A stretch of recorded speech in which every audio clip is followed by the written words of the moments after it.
Cultural references, memes, and even cameos appear in TV series, films, and games all the time. But when it comes to books, especially fiction, they're few and far between.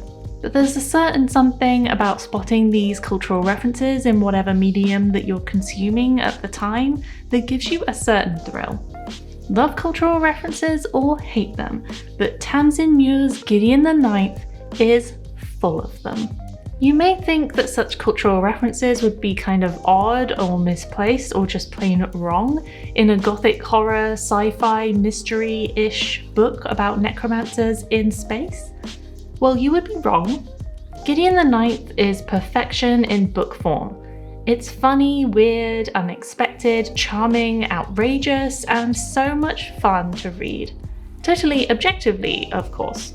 So if you've not read Gideon the Ninth and you kind of want to, then watch out because this video contains some major spoilers. But if you've read Gideon the Ninth and want to know some tidbits that you might have missed, or you're just not interested in reading Gideon the Ninth, then this video is for you. These cultural references range from modern to ancient, so let's get right to them. On page 53, Harrow and Agliamene discuss how long it will take to train up Gideon to be ready as a cavalier for the little trip that they're about to go on. Agliamene says it won't take long at all, and in response, Harrow says, "Oh, nonsense. She's a genius. With the proper motivation, Griddle could wield 2 swords in each hand and 1 in her mouth. While we're developing common sense, she studied the blade. Am I right, Griddle?" The line "she studied the blade" refers to the meme "while you were partying, I studied the blade." In 2016, a person on Reddit posted an image featuring a man with his head bowed, clutching a katana with the text, "While you were partying, I studied the blade. While you were having premarital sex, I mastered the blockchain. While you wasted your days at the gym in pursuit of vanity, I cultivated inner strength. And now that the world is on fire and the barbarians are at the gate, you have the audacity to come for me for help." The fact that this is in Gideon the Ninth is astonishing and perfect. We started with a meme, but next we have pure poetry. On page 69, Harrow and Gideon are waiting in their shuttle to descend onto the planet of the House of the First. The sun is incredibly bright, and as they pause, Gideon realized that Harrow was trembling. Little licks of whole black hair were pasted to her pale grey forehead with sweat, threatening to dissolve the paint. Gideon realized with a start that she was trembling and sweating in concert. They looked at each other with wild surmise and then started dabbing at their faces with the insides of their sleeves. The words "with a wild surmise" refer to the sonnet written by English poet John Keats called "On First Looking into Chapman's Homer." "Much have I travelled in the realms of gold, and many goodly states and kingdoms seen. Round many western islands I have been, which bards in fealty to Apollo hold. Oft of one wild expanse that I have been told, that deep-browed Homer ruled in his demesne, yet did I never breathe its pure serene, till I heard Chapman speak out loud and bold. Then felt I like some watcher of the skies, when a new planet swims into his ken, or like stout Cortez when with eagle eyes he stared at the Pacific, and all his men looked at each other with a wild surmise, silent upon a peak in Darien." The poem is said to be about poetry or reading itself, about when a poem or book is so profound that it can transport you to another world. The wild surmise line refers to the experience that Harrow and Gideon are having together, one that seems to mirror each other's and is completely life-changing. On page 74, we start to meet some of the other necromancers and their cavaliers as their shuttles descend onto the planet too. On this page in particular, we meet the necromancer from the 7th house, Dulcinea, and her cavalier, Protestilaus. While many of the necromancers and cavaliers are based on real people or characters throughout history, Protestilaus in particular is really interesting. In Greek mythology, Protestilaus was one of the heroes in the Iliad. His contribution to the Trojan War was 40 black ships. Of all the heroes landing on the shores near Troy, Protestilaus was first.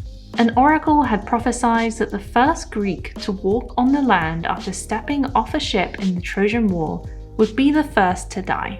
As Protestilaus was first, so he was the first to die at the hands of Hector.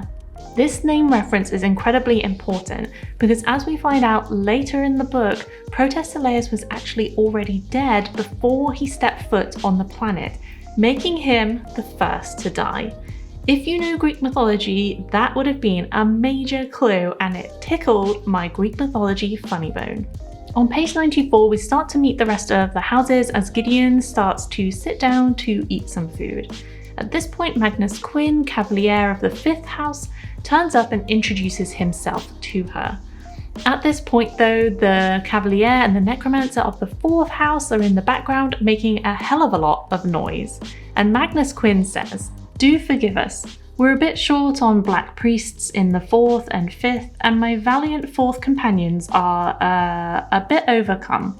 "No, Magnus, don't say we're overcome," moaned the nasty girl's sotto voice. "Don't mention us, Magnus," moaned the other. The teenage pair often make remarks like this in the background while Magnus is speaking, and in particular, new Magnus can only refer to Charlie the Unicorn. Charlie the Unicorn is a very short Flash animated film created in 2005. The story follows Charlie, a pessimistic unicorn who is taken by 2 other unicorns on an adventure to the magical Candy Mountain. The 2 unicorns, quite annoyingly, have a similar tone to both characters in Gideon the Ninth. Oh god, you guys. This had better be pretty freaking important. Is the meadow on fire? No, Charlie. We found a map to Candy Mountain. Candy Mountain, Charlie. Yeah, Charlie. We're going to Candy Mountain.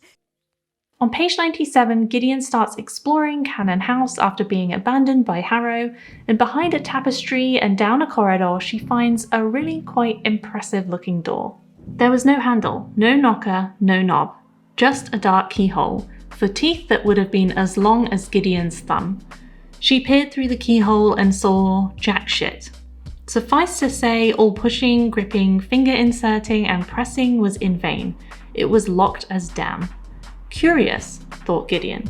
The word curious, and I have no way of proving this, I think refers to Alice in Wonderland. In both the book and the Disney adaptation, Alice comes across a door that's hidden behind a curtain. She has no key to open the lock. The key soon appears on a table though. In the Disney adaptation in particular, but also throughout the Alice's Adventures in Wonderland book, Alice says curiouser and curiouser, and that is a link enough for me. Curiouser and curiouser. On page 230, Gideon and Harrow have just undergone a really grueling trial with Dulcinea, and Gideon is a little bit worse for wear and heavily leaning on Harrow. It was all she could do to knock Delaquest out of Harrow's grip. At the top of the stairs they stopped, and the Reverend daughter looked back searchingly. She said abruptly, and this is to Dulcinea, "Why do you want to be Elector?" Gideon mumbled, "Harrow, you can't just ask someone why they want to be Elector," but was roundly ignored. This was perhaps one of the most obvious cultural references for me in particular. If you've ever watched Mean Girls, then you'll know this line. So if you're from Africa, why are you white? Oh my god, Karen, you can't just ask people why they're white. This appearing in Gideon the Ninth is almost criminal. From Mean Girls to Macbeth. On page 252, the crew are all looking into an incinerator at the remains of someone. They don't know who.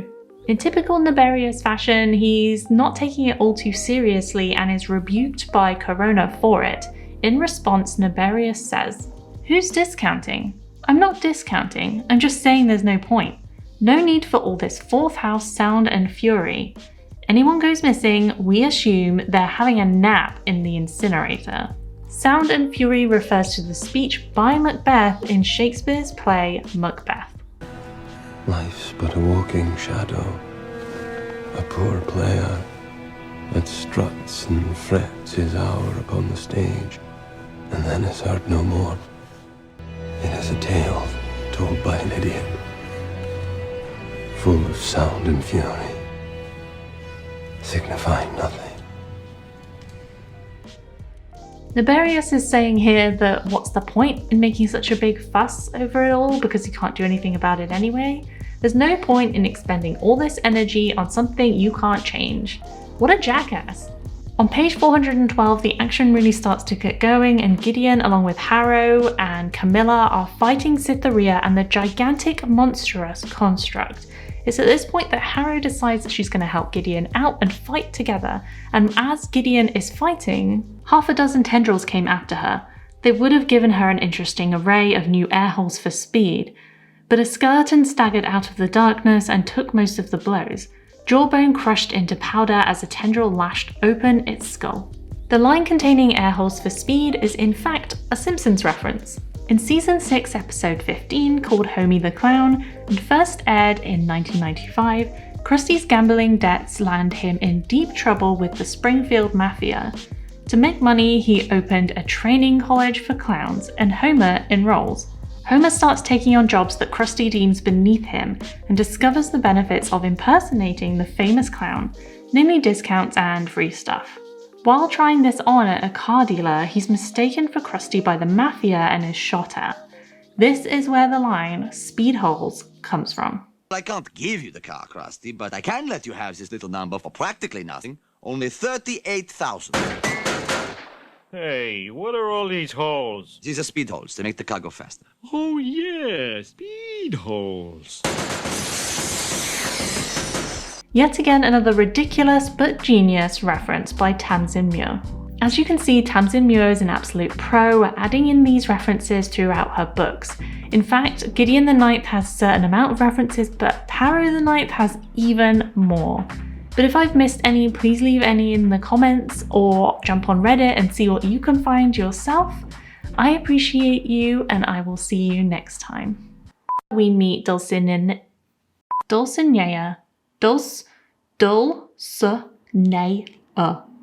and her cavalier Protesilaus, and her cavalier Protesilaus. Deliquesce.